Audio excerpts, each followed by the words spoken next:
warahmatullahi wabarakatuh. Perkenalkan, nama saya Nurul Istiqomah dari Prodi Pendidikan Ekonomi Universitas Mula Warman, Kota Samarinda, Provinsi Kalimantan Timur. Dalam video ini saya akan menampilkan hasil tugas saya dari mata kuliah Pengembangan Media dan Bahan Ajar yang diampu oleh Bapak Dr. Sudarman SPD MPD dan Bapak Rio Riyadi SPD MPD. Di sini saya akan menggunakan media yang bernama flipchart.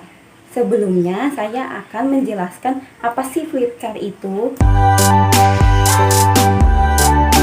Flipchart adalah salah satu media pembelajaran yang dapat digunakan sebagai penyampaian pesan pada pembelajaran.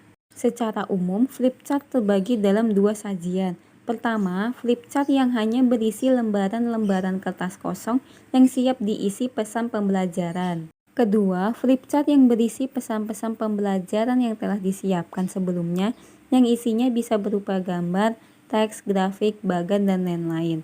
Flipchart apa yang akan kita pilih didasarkan pada tujuan yang kita tentukan. Oke, untuk mempersingkat waktu, selanjutnya saya akan menampilkan dan mempresentasikan hasil tugas saya yang menggunakan media flipchart. Pertama, ada pengertian dari penjualan angsuran. Menurut Yunus, penjualan angsuran adalah penjualan yang dilakukan dengan perjanjian di mana pembayaran dilakukan secara bertahap, yaitu pada saat barang-barang diserahkan kepada pembeli, penjualan menerima pembayaran pertama sebagian dari harga pembayaran dan sisanya dibayarkan dalam beberapa kali angsuran. Lalu di sini ada tujuan. Secara umum, penjualan angsuran bertujuan untuk meningkatkan volume penjualan yang pada akhirnya juga meningkatkan laba perusahaan. Jadi, kesimpulannya adalah penjualan angsuran yaitu penjualan yang dilakukan dengan perjanjian di mana pembayarannya dilaksanakan secara bertahap, yaitu pertama pada saat barang-barang diserahkan kepada pembeli, penjual menerima pembayaran pertama sebagian dari harga penjualan atau down payment. Kedua, sisanya dibayar dalam beberapa kali angsuran. Berikutnya ada bentuk perjanjian kontrak dalam penjualan angsuran. Di sini ada 4 bentuk perjanjian, yaitu yang pertama ada perjanjian penjualan bersyarat atau conditional sales contract, di mana barang telah diserahkan tetapi hak atas barang masih berada di tangan penjual sampai seluruhnya pembayaran sudah lunas. Kedua, pada saat perjanjian ditandatangani dan pembayaran pertama telah dilakukan, hak milik diserahkan kepada pembeli tetapi dengan menggadaikan atau menghipotekkan untuk bagian harga penjualan yang belum dibayar kepada penjual. Yang ketiga ada hak milik atas barang sementara diserahkan kepada suatu badan terus sampai pembayaran harga penjualan dilunasi. Setelah lunas, trustee menyerahkan hak atas barang ke pembeli. Yang terakhir ada beli sewa atau lease purchase, di mana barang yang telah diserahkan ke pembeli, pembayaran angsuran dianggap sewa sampai barang harga dalam kontrak telah dilunasi. Setelah itu hak milik berpindah ke pembeli. Dalam penjualan angsuran itu memiliki karakteristik. Pertama, pada saat perjanjian penjualan angsuran disetujui, pembeli harus membayar suatu jumlah tertentu yang merupakan uang muka atau down payment dari sisa harga jual dibayar secara angsuran. Kedua, kepada pembeli dibebankan bunga yang biasanya sudah dimasukkan dalam perhitungan total pembayaran angsuran. Ketiga, hak milik atas barang tetap berada di tangan penjualan sampai seluruh atau sebagian dari harga jual telah dibayar. Keempat, dalam hal pembeli tidak mampu untuk melunasi semua kewajibannya, penjual berhak untuk menarik kembali barang yang telah dijual tersebut. Sebagai penjual harus memperhatikan beberapa faktor untuk menghindari dari kerugian. Pertama, besarnya pembayaran pertama harus cukup menutup semua kemungkinan penurunan harga barang dari semula barang baru menjadi bekas. Kedua, jangka waktu pembayaran di antara angsuran satu dengan yang lainnya hendaknya tidak terlalu lama atau tidak lebih dari 1 bulan. Ketiga, besarnya angsuran periodik harus diperhitungkan cukup menutup kemungkinan penurunan nilai barang yang ada selama jangka pembayaran yang satu dengan pembayaran berikutnya. Ini saya akan membahas masalah dalam penjualan angsuran. Masalah ini dibagi menjadi 2. Yang pertama ada masalah akuntansi dan yang kedua ada masalah non-akuntansi. Saya akan membahas yang pertama, yaitu masalah akuntansi. Masalah akuntansi yang berhubungan dengan penjualan angsuran pada perusahaan alat-alat rumah tangga dapat dikelompokkan menjadi 3, yaitu pertama, masalah yang berhubungan dengan laba kotor. Kedua, berhubungan dengan cara perhitungan bunga dan angsuran. Dan yang terakhir, berhubungan dengan pembatalan penjualan angsuran. Lalu, masalah yang kedua yaitu masalah non-akuntansi. Masalah non-akuntansi yang utama adalah bagaimana cara untuk menekan risiko terjadinya kerugian karena adanya pembeli yang tidak sanggup memenuhi kewajibannya dapat menjadi seminimal mungkin. Bawahnya ada pengakuan laba kotor dalam penjualan angsuran. Nah, dalam penjualan angsuran itu memiliki 2 metode laba kotor, yaitu metode laba kotor diakui seluruhnya pada saat penjualan angsuran dan diakui secara proporsional pada saat kas diterima. Di sini saya akan menjelaskan sedikit mengenai dua metode tersebut. Yang pertama, laba kotor diakui seluruhnya pada saat penjualan angsuran, yaitu dilakukan dengan menghitung total penjualan dibandingkan dengan harga pokok barang yang dijual. Pengakuan laba dibarengi adanya pengakuan tagihan piutang, yaitu dengan mengurangi jumlah total penjualan dengan uang muka yang diterima. Lalu yang kedua, laba kotor diakui secara proporsional pada saat kas diterima. Dalam metode ini, laba diakui sebagai laba penjualan, namun hanya diakui sebagai laba belum direalisasi.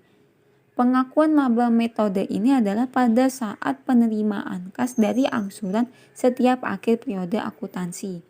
Artinya, pengakuan laba terrealisasi ini dicatat dalam penyesuaian setiap akhir pembukaan. Perhitungan laba terrealisasi adalah sebesar persentase laba kotor dikalikan dengan kas yang diterima pada akhir tahun pembukuan. Persentase laba kotor ini dihitung dengan membagi jumlah laba usaha dengan total penjualan dikali 100%. Selanjutnya, menghitung bunga dalam penjualan angsuran. Nah, menghitung bunga ini memiliki 3 cara perhitungan bunga. Pertama, long end interest, yaitu bunga dihitung dari sisa pinjaman selama jangka waktu angsuran, dalam kurung bunga dihitung dari saldo yang semakin menurun. Kedua, short end interest, yaitu bunga dihitung dari akumulasi pokok pinjaman, dalam kurung tidak termasuk down payment. Dan yang terakhir ada anuitas. Anuitas ini adalah pembayaran angsuran sama besarnya yang terdiri dari besarnya bunga yang semakin menurun dan pokok angsuran yang meningkat. Di bawahnya saya memberikan contoh soal dalam menghitung bunga. Pada contoh sebelumnya, di sini saya akan menggunakan cara long end interest terlebih dahulu. Pada angsuran 0 tanggal 1 bulan 10 tahun 2015, nilai awalnya 15 juta. Lalu jumlah yang dia berikan, jumlah yang diterima 3 juta. Nilai akhir didapat dari 15 juta dikurangi 3 juta, yaitu 12 juta. Angsuran pokok didapat dari 12 juta pada nilai akhir atau nilai awal dibagi 4 kali angsuran. Di sini tergantung dengan angsurannya. Jika dia ingin mengangsur 10 kali, berarti dibagi dengan 10. Nah, jadi di sini angsuran pokoknya 12 juta dibagi 4 jadi 3 juta. Bunga angsuran, nah bunga angsurannya itu 3% dikali 12 juta, hasilnya 360.000. Dan seterusnya. Seperti ini 3% dikalikan 9 juta, hasilnya 270.000. Lalu jumlah angsuran diterima didapat dari angsuran pokok ditambah bunga. 3 juta ditambah 360, hasilnya 3.360. Cara short and interest, perhitungan itu sama saja, hanya yang membedakan pada angsuran pokoknya. Angsuran ke-0 dalam short and interest langsung diisi dengan 3 juta. Untuk seterusnya sama saja cara yang digunakan dengan long and interest. Dalam pencatatan jurnal pada long and interest dan short and interest dapat dilihat seperti berikut. Nah, berikutnya dengan cara anuitas. Rumusnya yaitu anuitas sama dengan angsuran ditambah bunga. Besaran anuitas merupakan besarnya angsuran ditambah dengan bunga yang diperhitungkan. Lalu untuk menentukan besarnya anuitas juga bisa menggunakan rumus matematika seperti yang ada di foto. Keterangannya yaitu T jumlah angsuran belum lunas, I suku bunga dalam persen, N jumlah periode angsuran, ANN pembayaran angsuran tiap bulan. Seperti yang ada di foto ini, seperti inilah caranya menggunakan perhitungan bunga dengan anuitas. Di sini ada penjualan angsuran untuk barang tidak bergerak, yaitu dalam kurung aktiva tetap, dan barang bergerak dalam kurung barang dagangan. Saya akan menjelaskan yang pertama, penjualan angsuran barang tidak bergerak. Penjualan aktiva ini akan terjadi permasalahan yang berkaitan dengan pengakuan laba. Aktiva tetap mempunyai umur lebih dari 1 tahun. Umur ekonomis ini berpengaruh terhadap jangka waktu penjualan angsuran dan biasanya lebih lama. Nah, pada umumnya penjualan aktiva tetap seperti penjualan tanah, gedung, apartemen, villa, kendaraan, mesin, dan sejenis lainnya. Lalu barang bergerak. Akuntansi penjualan angsuran barang dagangan atau barang bergerak tidak berbeda dengan akuntansi penjualan angsuran barang-barang tidak bergerak. Dalam praktiknya, penjualan barang dagangan perlu dibedakan antara penjualan angsuran dengan penjualan reguler, yaitu penjualan tunai atau kredit. Perbedaan penjualan angsuran dan penjualan reguler menyangkut pengakuan laba atas penjualan baik yang bersifat reguler ataupun angsuran. Pada penjualan angsuran ada yang dinamakan pertukaran atau trade-in. Banyak cara untuk meningkatkan penjualan, terutama untuk mempermudah konsumen mendapatkan barang yang diinginkannya. Salah satu caranya adalah dengan menukar barang lama dengan barang yang baru.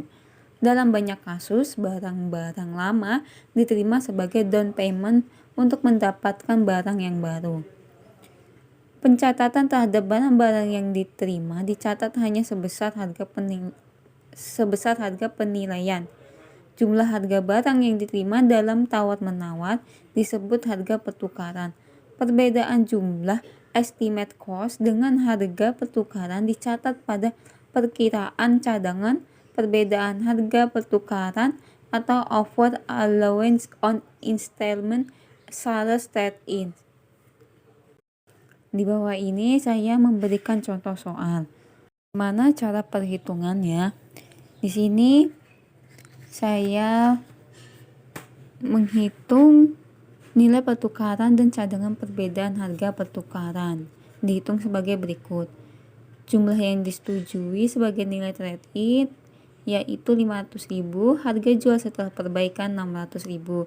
Dikurangi biaya perbaikan 50.000, laba kotor yang diharapkan yaitu 20% dikali 600.000 menjadi 120.000.